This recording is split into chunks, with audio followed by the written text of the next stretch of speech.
Selamat siang, Pak. Halo, selamat siang. Jadi ini kita di booth Chemical and Food Processing ya. Mungkin Bapak bisa jelaskan dulu nggak CFP itu apa dan ngapain aja di prodi ini? Ya, tentu saja. Oke, pertama-tama selamat datang dulu di booth kami, Chemical and Food Processing Engineering. Kami adalah salah satu program studi di CIT ya. Jadi CFP ini apa? Sederhananya program studi ini adalah program studi yang berurusan dengan industri-industri. Jadi kalau kalian pernah datang ke pabrik pangan atau ke pabrik semen atau pabrik pupuk misalnya, nah orang-orang yang mendesain, merancang, dan mengoperasikan, bahkan mengatur seluruh jalannya proses, baik di dalam proses maupun di luar proses itu adalah para lulusan dari program studi ini. Jadi mereka dipersiapkan untuk area kerja seperti itu, kira-kira. Jadi kira-kira lulusan dari CFP ini kemungkinan banyak bekerja di pabrik ya, Pak? Iya, betul sekali. Jadi sebagian besar dari lulusannya akan terserap di industri-industri pangan dan kimia. Oh, oke. Lalu kira-kira perbedaan dari prodi CFP dengan prodi serupa di universitas lain itu gimana? Ya, jadi mungkin saya mulai dulu dari visinya ya. Jadi visi dari prodi CFP adalah mendukung visi dari CIT ya untuk menjadi berkat dan shalom bagi sivitas akademikanya dan bagi Indonesia bahkan dunia secara keseluruhan dengan menjadi prodi yang berbasiskan pada ilmu teknik kimia dengan menekankan pada dua konsentrasi. Jadi kita punya dua kekhasan atau konsentrasi. Yang pertama adalah teknologi pemrosesan kimia, yang kedua adalah teknologi pemrosesan pangan. Jadi kira-kira itu yang menjadi kekhasan kita, yang membedakan kita dari program studi yang lainnya. Oke Pak, ini kayaknya udah cukup tergambar sih Pak. Teman-teman yang SMA yang lagi ikut virtual open house ini kayaknya udah cukup tergambar gimana prodi CFP ini nanti akan menjadi shalom ya nanti di dunia pekerjaan, di dunia nyata begitu ya Pak. Mungkin kita bisa langsung masuk ke proyek-proyek yang lagi dijalankan oleh prodi CFP nih Pak. Iya, tentu saja. Jadi kalian boleh belajar lebih lanjut apa yang kami teliti, apa yang sedang kami pelajari di prodi kami. Nanti mungkin para mahasiswa akan membantu juga untuk menjelaskan. Baik, terima kasih. Terima kasih Pak. Nah, oke, ini adalah proyek pertama dari prodi CFP. Nah, Kak Jansen boleh dijelaskan dong, ini apa nih? Ya, jadi begini Kak, ini adalah energi terbarukan yang menggunakan bahan bakar hidrogen. Nah, jadi ini kita menggunakan fuel cell sebagai converter dari si hidrogen itu menjadi listrik. Nah, di fuel cell ini sendiri ada yang namanya katalis platinum dan karbon. Nah, jadi kan ini kita pakai hidrogen ya. Nah, hidrogennya dari mana sih? Hidrogennya itu kita ambil dari hasil elektrolisis air. Nah, jadi ini air kan elektrolisisnya dari H2O jadi H2 sama O2. Nah, ini prinsipnya kurang lebih mirip seperti aki. Nah, di sini ada elektrolitnya di dalam sini. Terus ada elektroda katoda yang menggunakan platinum karbon juga, dan di sini anodanya menggunakan nikel. Dengan menggunakan PSU ini, kita alirkan listrik atau daya sebesar 2 volt dan 3 ampere untuk menghasilkan hidrogen. Nah, setelah dihasilkan hidrogennya ini, nanti akan dialirkan ke fuel cell untuk menjadi energi listrik. Oh. Nah, kalau dilihat di sini itu sekitar 0, sekian volt. 0,09 volt ya? Iya. Aku penasaran nih, aku kan dari prodi IEE ya. Iya. Nah, kira-kira kenapa kita membutuhkan hidrogen ini dibandingkan misalnya baterai yang udah ada sekarang atau bensin bahkan? Nah, bedanya kenapa sih kita pakai hidrogen ini? Pertama, kalau yang bahan bakar bensin atau bahan bakar fosil gitu kan, itu kan sangat tidak ramah lingkungan. Karena kenapa? Nah, nanti hasil dari pembakaran bahan bakar itu akan menghasilkan emisi karbon. Akhirnya kita sekarang lagi mengurangi emisi karbon nih. Nah, jadi kita pakai sumber energi yang terbarukan. Salah satunya tadi baterai atau energi ini. Nah, kenapa sih kita nggak pakai baterai litium? Nah, pertama baterai litium itu punya life cycle. Nah, jadi dia kalau udah dicas atau dicas dan dihabiskan berapa kali, itu nanti dia akan rusak. Jadi harus diganti kan. Habis itu baterai litium juga berat. Nah, akhirnya kita perlu ganti pakai hidrogen ini. Nah, hidrogen ini selain dia lebih ringan dari litium, dia juga punya energi yang jauh lebih besar dari litium. Oh, begitu ya? Iya. Lalu aku juga beberapa kali pernah dengar ini banyak digunakan misalnya untuk mobil ya, mobil listrik. Iya. Nah, kira-kira pengembangan berikutnya apa dari sini untuk bisa jadi menghasilkan cukup daya untuk misalnya kendaraan, aplikasi lain? Untuk yang di sini bisa kita pakai mungkin katalisnya yang lebih bagus ya. Jadi misalkan di sini kan kita pakainya anodanya nikel. Ya. Nah, ini kita bisa pakai katalis yang iridium yang jauh lebih efisien dari nikel. Gitu. Terus ini juga kita bisa ganti-ganti si elektrolitnya. Bisa misalkan tadi kita pakai asam sulfat, kita bisa pakai yang larutan lain kayak misalkan natrium hidroksida, atau juga kita bisa naikkan konsentrasinya. Nah, terus kita juga bisa tambahkan beberapa set untuk katoda dan anodanya. Begitu. Oh, begitu ya, Kak. Ya, aku udah cukup paham nih tentang elektrolisis. Terima kasih ya, Kak, untuk penjelasannya. Iya, sama-sama, Kak. Oke, nah itu yang pertama ya dari prodi CFP itu adalah tentang elektrolisis hidrogen. Nah, oke, berikutnya kita akan lanjut ke ini adalah alat filtrasi air laut. Nah, mungkin Kak Vincent boleh dijelaskan sedikit tentang alat ini seperti apa cara kerjanya, Kak? Ya, cara kerjanya pertama air laut yang kita masukkan itu dipanasin dulu di sini, nanti ada di tangki ini. Baru nanti dilewatin ke sini, dia didinginkan dari uap menjadi cair lagi. Habis dari cair nanti dia bakal dimasukin ke filter ini gitu. Terakhirnya nanti ada dari filter sini dia bakal keluar jadi air bersih gitu. Oke, berarti teknologinya ini menggunakan membran ya, Kak? Iya. Lalu kira-kira alat ini untuk apa dibuat? Kenapa kita membutuhkan alat ini? Kenapa nggak perlu air minum langsung aja? Oh, oke. Kita sih targetnya buat ini untuk buat orang-orang yang ada di wilayah yang terpencil, tertinggal gitu sih. Jadi yang mereka susah untuk akses air bersih gitu. Dan kita rancang buat mereka yang ada di pinggir pantai juga, karena mereka juga bisa dapat air laut berlimpah kan di sana gitu. Jadi gitu sih. Oh, oke, berarti ini juga bisa membawa shalom ya bagi masyarakat di daerah. Betul terpencil sekali. ya. Oke, Kak, terima kasih ya untuk penjelasannya. Oke. Oke, mungkin kalau tadi itu kita lihat di bagian chemical processing-nya. Nah, ini adalah food processing-nya ya, bener ya. Oke, mau nyobain cereal nggak? Boleh, boleh. Oke. Ya. Ini. Kok pakai sendok? Aku langsung Coba, aja coba. deh. Dimakan deh, coba. Gimana, enak nggak? Enak. Coba Enak. tebak ini terbuat dari apa? Rasanya kayak kacang-kacang sih. Kacang apa? Kacang apa ya? Kayak almond ya, kayak Almond. Kayak almond. Bukan lah. Nyerah terbuat dari apa? Ya. Jadi itu terbuat dari kacang kedelai, ampas kacang kedelai. Oh. Jadi kalau misalnya pembuatan tahu itu kan ada ampasnya. Nah, kita pakai itu. Kaget nggak?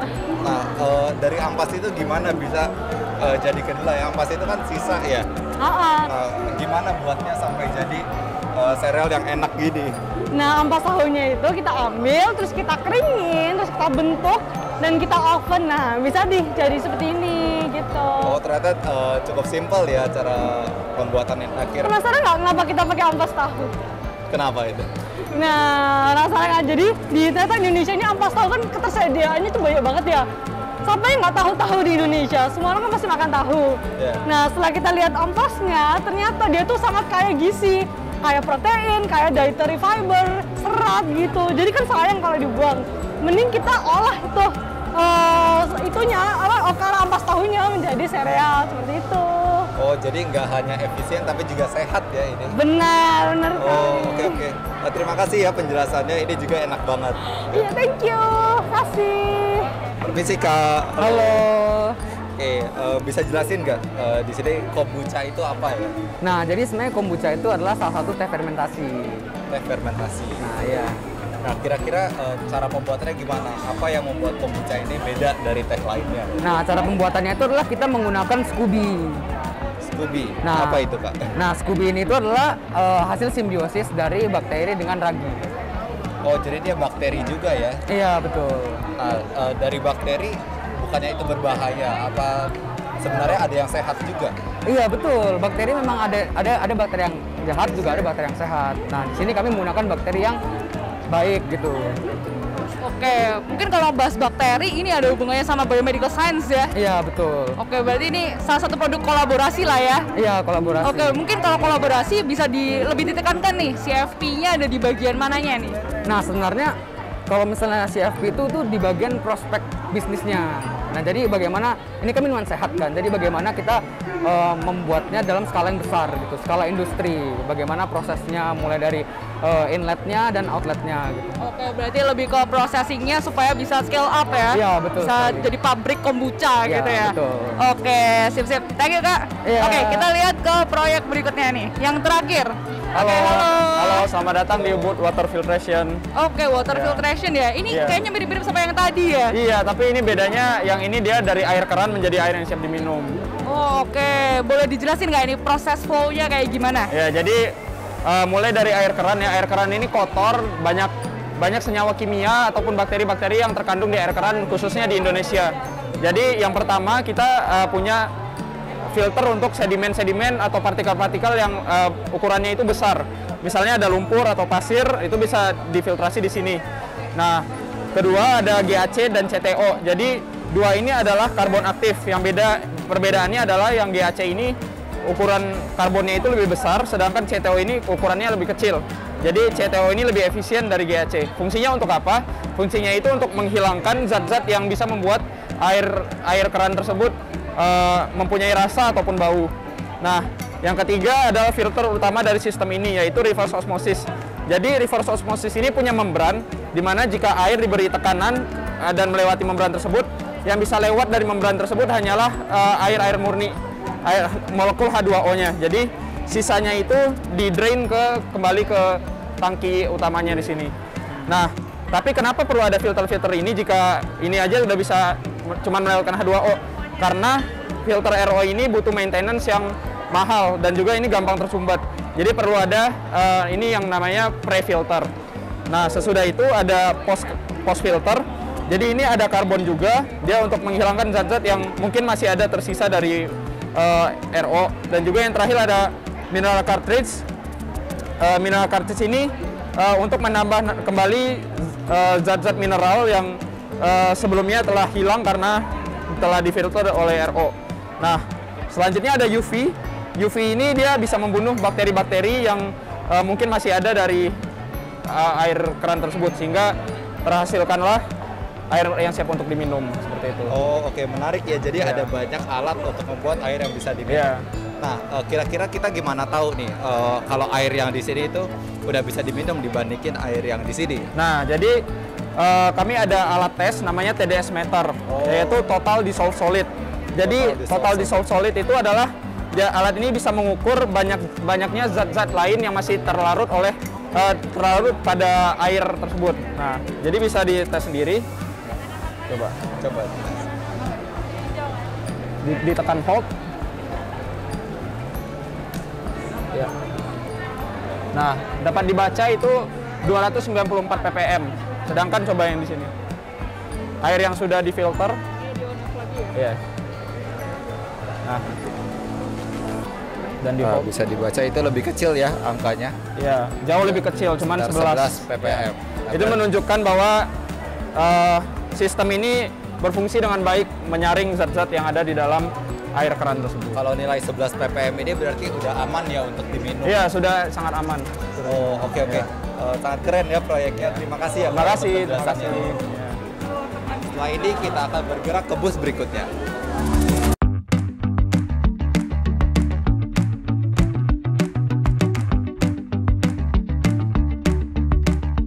Oke, halo Pak. Halo. Ya, ini dari booth Biomedical Science ya Pak? Betul sekali. Oke, mungkin boleh dijelaskan sedikit Pak tentang Biomedical Science ini secara garis besar ilmunya belajar apa Pak? Jadi prodi Biomedical Science itu ilmu yang mempelajari biologi dan kimia yang relevan pada kesehatan manusia. Jadi tujuan dari prodi Biomedical Science adalah meningkatkan kesehatan manusia. Oke, berarti fokusnya adalah kesehatan ya Pak? Betul sekali. Mendukung kedokteran begitu ya Pak? Berbeda dengan kedokteran sih. Kalau kedokteran itu lebih belajar bagaimana mendiagnosis penyakit gitu ya. Kalau Biomedical Science lebih ke penelitiannya. Ya termasuk bagaimana suatu senyawa bahan aktif dapat mengobati suatu penyakit. Jadi berusaha mengobati suatu penyakit.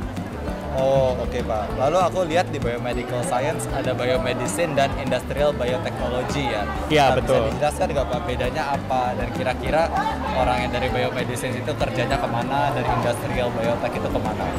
Oke, jadi di Prodi Biomedical Science CIT itu ada 2 kekasan. Yang pertama itu Biomedicine.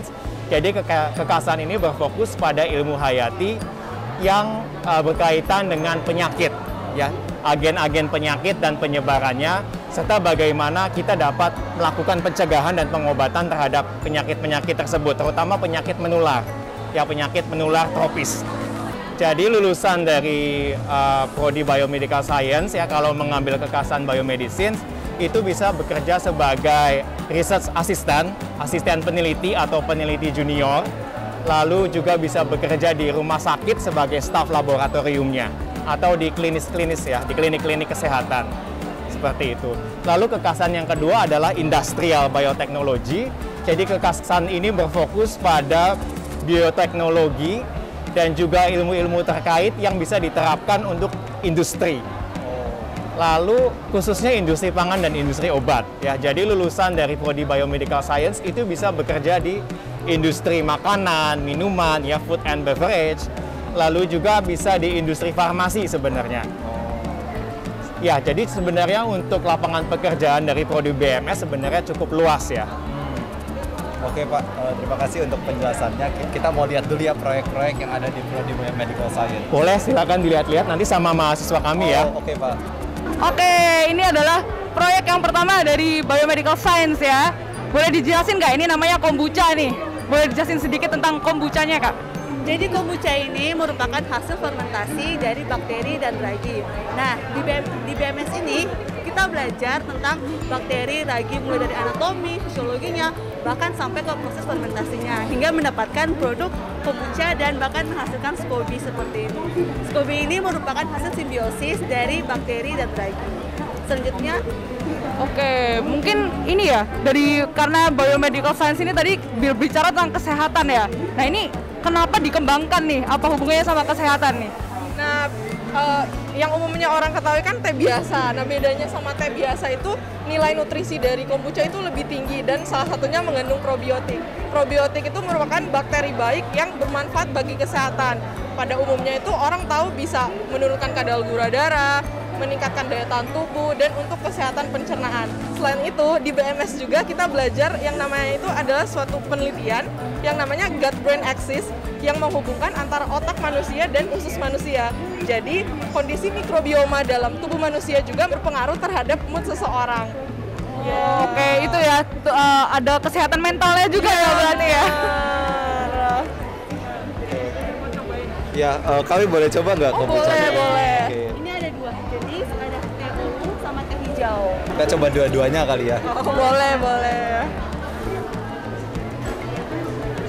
Oke.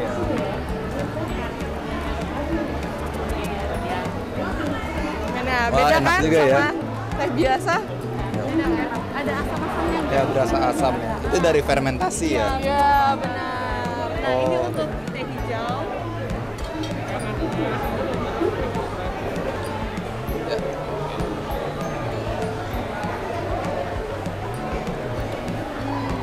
Beda ya rasanya yang oolong sama yang hijau ya.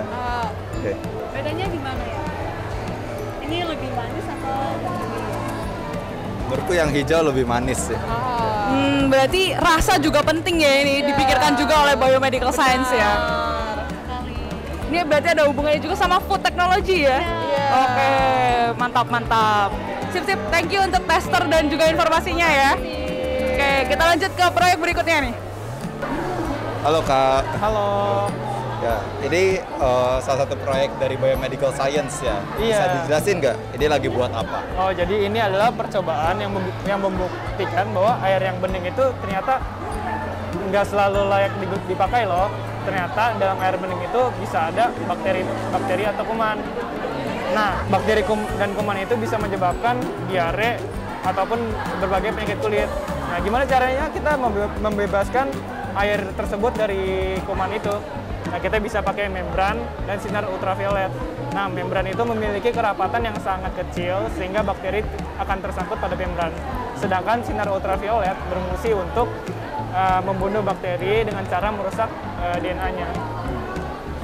Lalu kalau di sini ada apa nih, Kak? Ya, di sini ada air keran, Ya. air dari pegunungan, dan air mineral.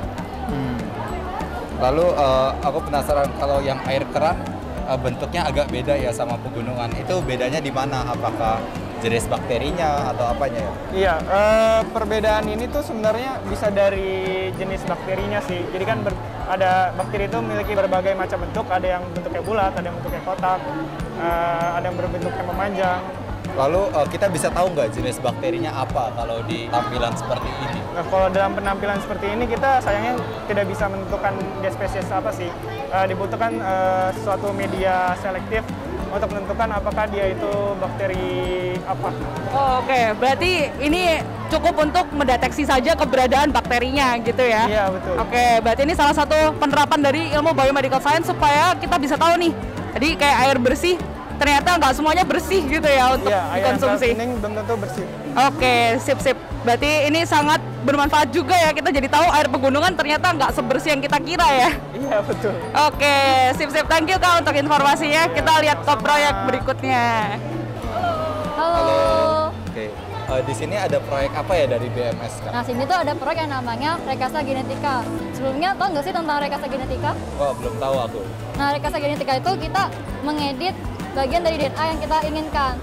Nah, jadi contoh latar belakangnya ya, kan saat ini ada satu penelitian yang memprediksikan bahwa jumlah kematian akibat infeksi dari bakteri yang resisten terhadap antibiotik itu lebih besar dibandingkan dengan kanker dan diabetes pada tahun 2050. Itu dikarenakan sekarang ini udah mulai bermunculan bakteri yang resistensi terhadap antibiotik, dan bahkan jumlahnya tuh terus meningkat di setiap tahunnya.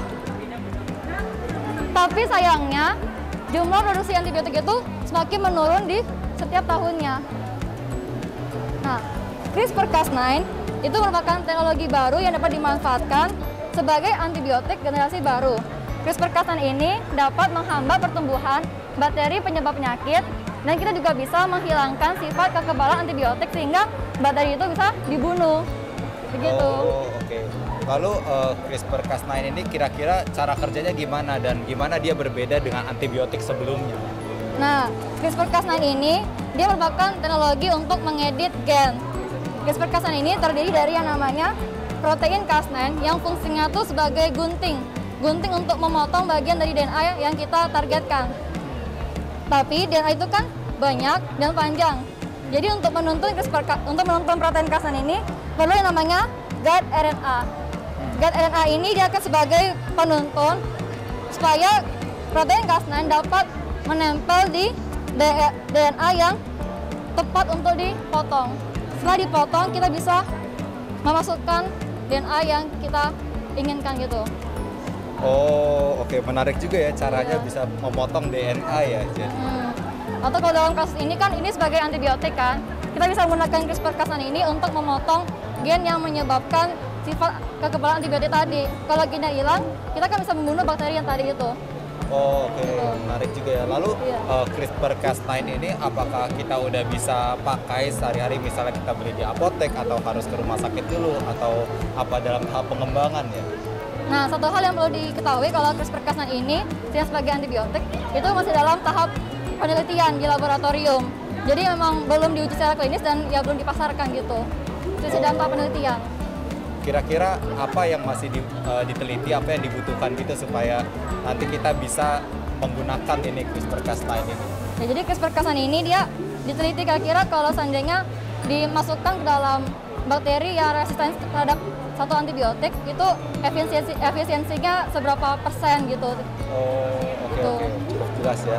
Aku mau tambahin kali ya, ini sepertinya ini adalah salah satu penelitian yang penting ya berarti ya. Iya, ini penting banget. Ini salah satu bukti kalau biomedical science itu nggak ada matinya ya. One day pasti akan ada inovasi yang baru. Betul. Salah satunya ini begitu ya. Karena emang permasalahan kesehatan manusia tuh emang hal yang sangat penting dan kita emang perlu cari solusi yang tepat gitu untuk bisa menyelesaikannya. Dan terus berinovasi untuk cari cara ya. Ini karena caranya sangat baru begitu ya. Iya, benar. Oke, sip. Oke, sip. Thank you ke informasinya, Kak. Thank you. Oke, mari kita lanjut ke booth berikutnya.